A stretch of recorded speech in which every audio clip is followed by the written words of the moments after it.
नमस्कार। आज हम सब मिलकर एक बहुत ही दिलचस्प सफर पर निकल रहे हैं, मानव भूगोल की दुनिया में। हम ये समझने की कोशिश करेंगे कि हम इंसानों का हमारी प्रकृति के साथ जो रिश्ता है वो आखिर है कैसा, कितना गहरा, कितना पेचीदा और कितना अनोखा। लेकिन आगे बढ़ने से पहले एक ऐसा सवाल जो सदियों से हमारे दिमाग में घूमता रहा है। ज्यादा शक्तिशाली कौन है, प्रकृति या इंसान? सोचिए जरा, असली बॉस कौन है? ये वो पहेली है जिसने बड़े बड़े विचारकों को उलझाया है, और आज हम इसी गुत्थी को सुलझाने की कोशिश करेंगे। मानव भूगोल असल में इसी रिश्ते की कहानी है। ये सिर्फ पहाड़ों, नदियों या मैदानों के बारे में नहीं है। नहीं, ये इस बारे में है कि कैसे हम इंसान इस धरती को बदलते हैं और कैसे ये धरती पलटकर हमें बदल देती है। ये कभी न खत्म होने वाली बहुत ही दिलचस्प कहानी है। याद है, पिछली क्लास में हमने भौतिक भूगोल के बारे में पढ़ा था, जहां हमने धरती की बनावट को समझा, पहाड़, नदियां, पठार, इन सब के बारे में। अच्छा, तो अब हम एक कदम आगे बढ़ रहे हैं। इस साल मानव भूगोल में हम ये देखेंगे कि कैसे इंसान इसी भौतिक दुनिया के साथ इंटरैक्ट करके अपनी एक बिल्कुल अलग दुनिया बनाता है। एक महान भूगोलवेत्ता हुए रैटज़ेल, उन्होंने इसे बहुत ही खूबसूरती से समझाया। उन्होंने कहा कि मानव भूगोल क्या है? ये इंसानी समाज और धरती की सतह के बीच के जो रिश्ते हैं, उन्हीं का मिला जुला अध्ययन है। मतलब बात सिर्फ ये नहीं है कि हम रहते कहाँ हैं, बल्कि ये भी है कि हम उस जगह के साथ जीते कैसे हैं और उसे बदलते कैसे हैं। तो यहाँ सबसे बड़ा और सबसे जरूरी पॉइंट ये है कि प्रकृति और इंसान ये एक ही सिक्के के दो पहलू हैं। इन्हें आप अलग कर ही नहीं सकते। ये एक दूसरे से ऐसे जुड़े हुए हैं, ऐसे गुंथे हुए हैं कि एक के बिना दूसरे की कल्पना करना भी मुश्किल है। तो चलिए अब उस बहस पर वापस आते हैं। प्रकृति बनाम इंसान।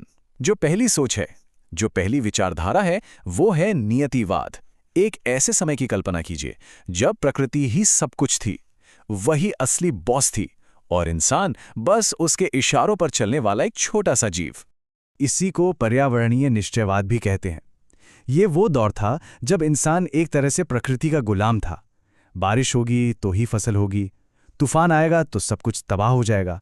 मतलब प्रकृति जो हुक्म देती, इंसान को वो चुपचाप मानना ही पड़ता था। इस दौर को कहते हैं मानव का प्रकृतिकरण, यानी इंसान खुद प्रकृति का ही एक अंग बन गया था। उसके पास कोई खास टेक्नोलॉजी तो थी नहीं, इसलिए वो प्रकृति के गुस्से से, उसके रौद्र रूप से डरता था।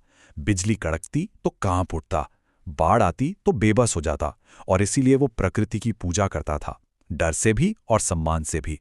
लेकिन कहानी हमेशा एक जैसी तो नहीं रहती।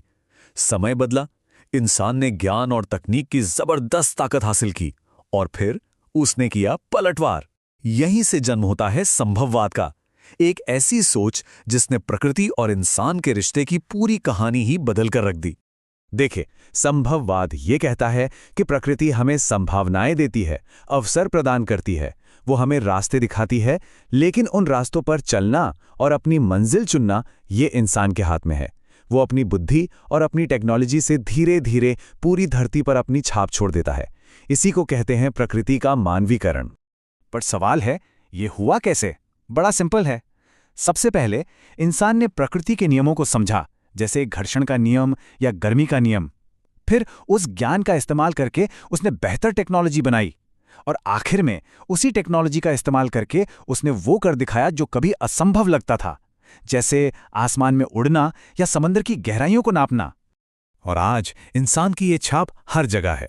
बर्फीले पहाड़ों की चोटियों पर बने खूबसूरत रिजॉर्ट्स, रात में सितारों की तरह जगमगाते हमारे विशाल शहर, समंदर को चीरते हुए जाते बड़े बड़े जहाज, और यहां तक कि अंतरिक्ष में हमारी आंखें बनकर घूमते सैटेलाइट्स। ये सब सबूत है कि इंसान ने प्रकृति को अपने रंग में ढाल लिया है। तो क्या इसका मतलब ये है कि इंसान जीत गया और प्रकृति हार गई? नहीं, बिल्कुल नहीं।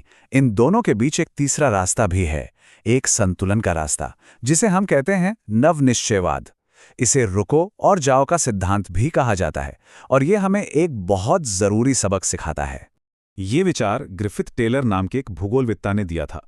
उन्होंने कहा कि ना तो प्रकृति पूरी तरह से हम पर हावी है, और ना ही इंसान पूरी तरह से आज़ाद है कि वो जो चाहे वो कर ले। सच्चाई इन दोनों के कहीं बीच में है। इसे समझने के लिए ट्रैफिक लाइट का उदाहरण सबसे बेस्ट है।